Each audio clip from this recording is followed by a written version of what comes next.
इतना सपोर्ट देख के मन में लड्डू फूट गए। हई देखल फिर से बिहारी ब्लॉक आ गल खनुआ पर। ट्रिप के टाइम बा आइल बनी फ्रूट के दुकान पर, मन में सोचे तनी कौची कौची ले ली इनकरा भाई के दुकान पर से। पपीता तो दादा बेचत रहे बाकी ग्राहक ने ऐसे मुंह लटकैले बरन। जे रोजा रखेला आ खजूर से अब तारीख होलेला तो बहुत सुन्नत के काम होखेला। ऐसे हम घुबरी नाच के आगनी भाई के दुकान पे जो अंगुली उठा के बताओ तो कितना चाहिए। इंगला के देखी था हमारे दादा के देखी उदास बढ़ के बैठल बरन। चली दादा ला से कुछ किन लेता नहीं हम। जैसे ही अनिया खनुआ पर तसही देखनी बड़ा सा सेवई दुकान पे लागल बा। ई भैया के पास अनिया हम तो देखावत रहल अच्छा वाला सेवई, इतना पे बेहतरीन बाटा मन हो गया खुश।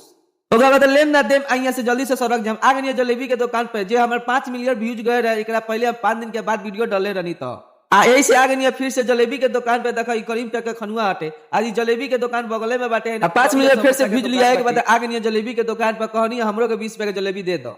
ई पपीता वाला चाचा कहत रहा 5 मिलियन व्यूज गए 5 दिन पहले, फिर आगे वीडियो बनावे।